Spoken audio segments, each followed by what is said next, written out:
Class में हो तो यह किसी भी क्लास के लिए है। जैसे बच्चे क्लास का कोई भी क्वेश्चन दे देता है जो सीनियर के लिए हार्ड होता है कि नहीं होता है, बताओ।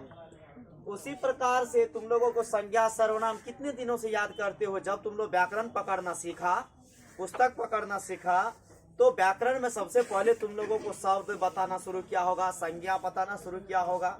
लेकिन जब हम उसका उदाहरण पूछ देते हैं कि बताओ शरबत कौन सा संज्ञा है, तो उस समय क्या होता है, हम लोग सस्पिशन में खड़े उतरते हैं, होता है ना ऐसा। तो उसी प्रकार से वाक्य को हमने पिछले क्लास में भी पढ़े थे और आज तुम लोगों को लास्ट बार बता रहे हैं कि वाक्य कहते किसे हैं। यदि हम किसी किताबी भाषा पर जाते हैं तो वह किताबी भाषा जो है हमें हमेशा सस्पिशन के लिए रख देता है। तो इसीलिए हम किताबी भाषा में नहीं जा करके हम अपनी दिमाग की भाषा का यूज करेंगे और प्रयोग करेंगे। जरूरी नहीं कि हमने जो बोर्ड पर लिखा है यही तुम्हारा हो सकता है। जरूरी नहीं कि हम जो भी इस बोर्ड पर जो भी पुस्तक लिखे हैं सब यह इसका वही चीज होगा, यह भी जरूरी नहीं है। हम सबसे पहला स्टेप लिखाए हैं तुम लोगों को कि वाक्य किसे कहते हैं, यही नहीं पढ़ रहे हैं। इसको अगर हम अंग्रेजी की भाषा में लेते हैं तो सेंटेंस किसे कहते हैं, कहते हैं ना। तो वाक्य किसे कहते हैं, हम हिंदी ग्रामर के अंतर्गत हम बचपना के तौर पर हम जानते हैं कि वाक्य किसे कहते हैं। तो आओ हम इसमें जानते हैं कि विचारों को पूर्णतः, विचार का मतलब होता है हम जब अपने अंदर की जो भी बातें को बोलते हैं, तो हम अपने अंदर की जो भी बातें को बोलते हैं वह दो तरीकों से बोलते हैं, या तो पूर्ण भाव से बोलते हैं या यह भाव से ही बोलते हैं। हम जरूरी नहीं कि हम बोल के ही सभी कुछ को व्यक्त करते हैं। हमारे भाव से सामने वाले व्यक्ति समझ जाता है कि ये व्यक्ति बोलना क्या चाह रहा है या ये व्यक्ति करना क्या चाह रहा है। तो हमने बताया कि विचारों को पूर्णता से व्यक्त करने वाली एक क्रिया से युक्त पद सबों को वाक्य कहते हैं। हम इसको ऐसे कहते हैं जब किसी शब्दों को किसी दूसरे के सामने हम व्यक्त करते हैं तो व्यक्त करने वाले की ही प्रणाली को हम वाक्य कहते हैं। जैसे हम तुम लोगों को कहते हैं कि तुम लोग क्लास 12वीं के छात्र छात्राएं हो, तुम लोग क्लास 6ठी की छात्र छात्राएं हो, तुम लोग जो है वर्ग 8 क्लास की छात्र छात्राएं हो। इस चीज में तुम्हें भाग लेने के लिए प्रेरित नहीं कर सकता हूँ, अतः तुम लोग अभी बच्चे हो। तुम लोग समझ गए ना मेरी भावना को, तो मेरी भावनाएं को समझ गए। तुम लोगों को हम 8 क्लास के स्टूडेंट होने के नाते तुम्हें हम इसमें भाग नहीं लेने दे रहे हैं। इस बात को तुम लोग परिगत हो चुके हो, हमारे बातों से समझ चुके हो। तो हमने जो बोला तूने समझा, इस दोनों व्यक्तियों के वार्तालापों की क्रिया को तूने जो समझ लिया, इसी को तो वाक्य कहते हैं। इसी को क्या कहते हैं, मनुष्यों या लोगों के विचारों और भावों को व्यक्त करने की प्रणाली को हम क्या कहते हैं, वाक्य कहते हैं। वाक्य का हम दूसरा भी परिभाषा दिया, अगर याद ना रहे तो लिखे हैं, वाक्य वह सार्थक समूह होता है या वार्थक शब्द, वाक्य वह शब्द समूह होता है जिसे लेखक लिख कर, हमको बोलने का मन नहीं है, लिख दिए चुपचाप आए, सूचना लिख दिए, सूचना आज की पठन व्यवस्था बंद रहेगी क्योंकि मैं फीवर से इतने पीड़ित हूँ कि मैं बोल नहीं सक रहा हूँ, धन्यवाद, कल से नेक्स्ट क्लास चालू हो जाएगी। तुम लोग समझ गया कि नहीं समझ गया? अतएव हमको कहा सर तबीयत खराब हुआ, हम कुछ नहीं बोल रहे हैं, लिख दिए। तो समझ गया कि सर को बोलने के लिए हम लिख दिया, हमें बोलने नहीं आती है। तो तुम लोग समझ गई होगी या समझ गया होगा कि वो सर को बोलने नहीं होता है, चाहे उसके कंठ में खराश हो चुकी है, तबीयत खराब है, आज की पठन पाठन को बंद है, कल से चालू है। क्या इसको वाक्य नहीं कह सकते हैं? इसको भी वाक्य कहते हैं, लेकिन हम बोल के स्पष्ट नहीं कर पाए, इसको मुक्त वाक्य कहते हैं। मुक्त वाक्य, मुख वाक्य, समझ गए ना? तो वो तो छोड़ो, इसको हम वाक्य के श्रेणी में नहीं लेते हैं।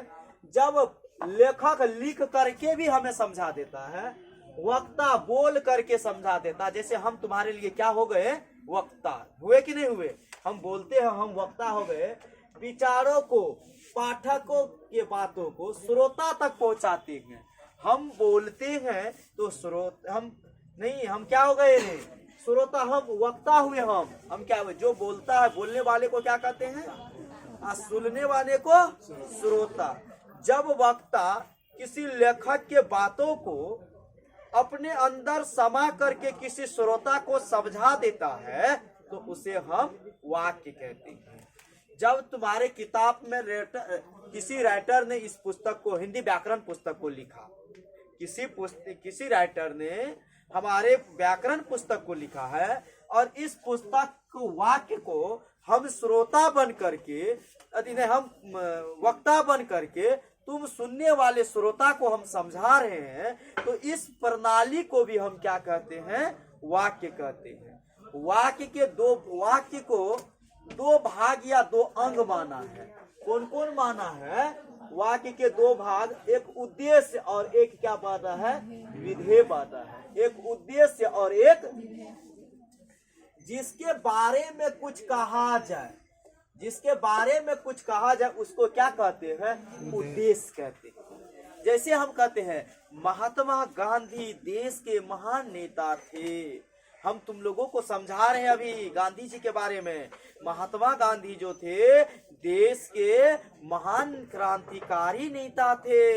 हम तुम लोगों को क्या समझा रहे हैं? किसके बारे में समझा रहे हैं? महात्मा गांधी के बारे में समझा रहे हैं। तो महात्मा गांधी क्या हो जाएगा?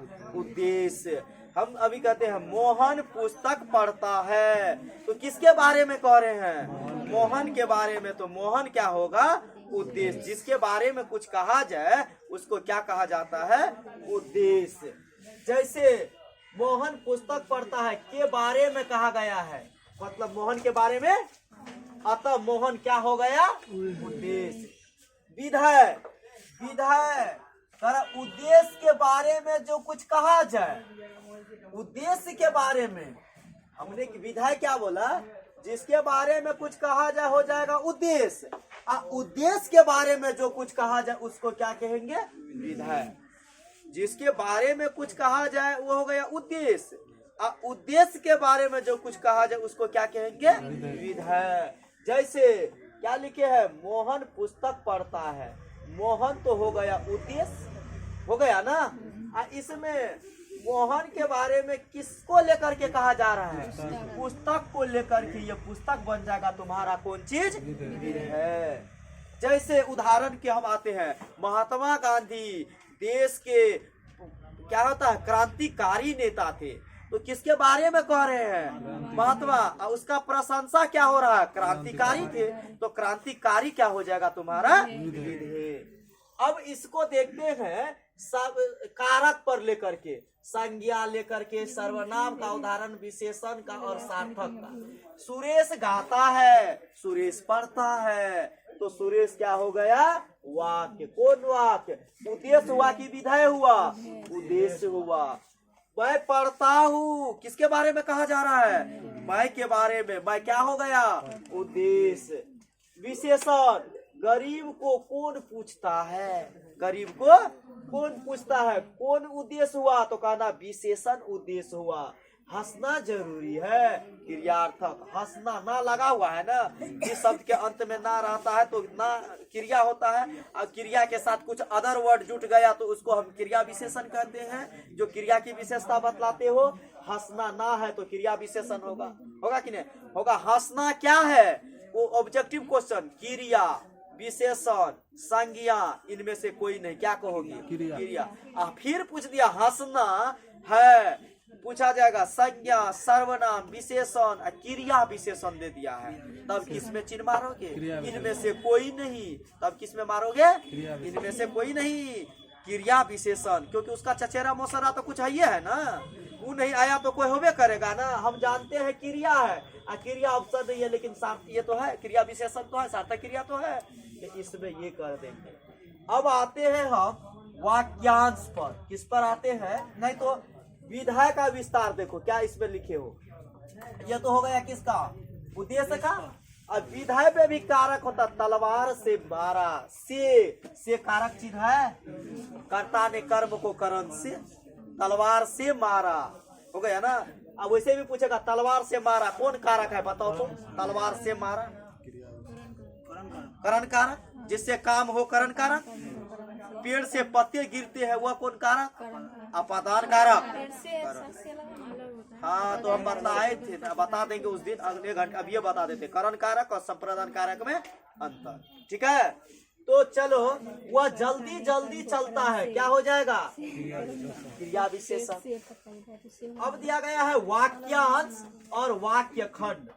वाक्यांश किसे कहते हैं और वाक्य खंड किसे कहते हैं? तो वाक्य का वह पूर्ण अंश, वाक्य का वह पूर्ण अंश, वाक्य का वह पूर्ण अंश वाक्यांश कहलाती है। वाक्य का वह पूर्ण अंश वाक्यांश कहलाती है। वाक्य का वह पूर्ण शाब्दिक अर्थ वाक्यांश कहलाती है, जिसका संबंध उस वाक्य की क्रिया से नहीं है, जिसका संबंध उसी वाक्य के क्रिया से संबंध नहीं होता है। जैसे भोजन करने के बाद मैंने फल खाया। भोजन करे के बाद भला कोई फल फूल खाता है? भोजन करने के बाद पानी पिया, यही हो सकता है। सो गए, अब इसका मतलब तूने आगे बड़े काम कर लिया, अब फिर छोटे काम करने के लिए आ रहा है। इसमें देखो क्रिया का तालमेल हो रहा है।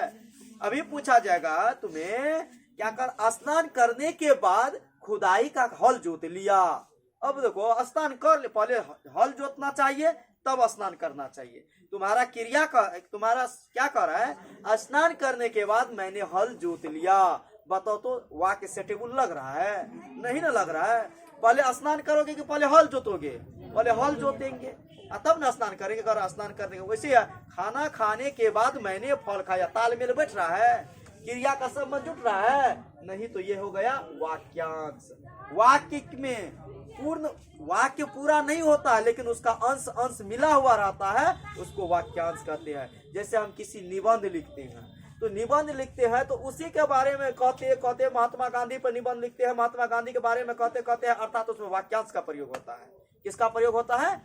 कोनो शब्द पूर्ण अर्थ दे देता है, कोनो शब्द पूर्ण अर्थ नहीं देता है। वाक्य खंड किसे कहते हैं? वाक्य के उस टुकड़े या खंड को वाक्य खंड कहते हैं। मतलब वाक्य के छोटे छोटे टुकड़े को भी हम वाक्य खंड कह सकते हैं, लेकिन जिसमें क्रिया के रहते हुए भी अर्थ को स्पष्ट नहीं करता है।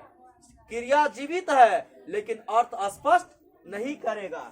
जैसे जो वह आया तो वह चला गया, पूरा अर्थ हो गया कि जो वह आया, हम रुके रहे बात किए तब न होता। जो वह आया तो वह चला गया। अब वैसे भी कह सकते हैं वाक्य के छोटे छोटे टुकड़े को वाक्य खंड या वाक्य क्या कहते हैं? वाक्य खंड कहते हैं। वाक्य के छोटे छोटे टुकड़े को वह आया, लेकिन पूर्व वह आया के आया अर्थ स्पष्ट नहीं हो रहा है, लेकिन इसमें कहना पड़ेगा कि इसमें क्रिया के रहते हुए भी अर्थ को स्पष्ट वाक्य खंड नहीं कर सकता है। राम जाता वाक्य तो हो गया, राम जाता वाक्य हो गया, लेकिन पूर्ण अर्थ दिया तो हमें वाक्य खंड हमेशा पूर्ण अर्थ नहीं देता है। हाँ, जरूरी नहीं कि वह पूर्ण अर्थ नहीं दिया, समझ गया ना? पानी लाओ, पानी लाओ, तो पानी लाओ पूरा वाक्य इसमें दे दिया ना।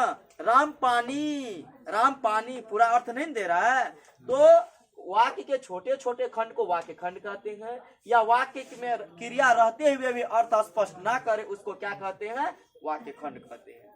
अब इसको हम तुम्ही लोगों से पूछेंगे।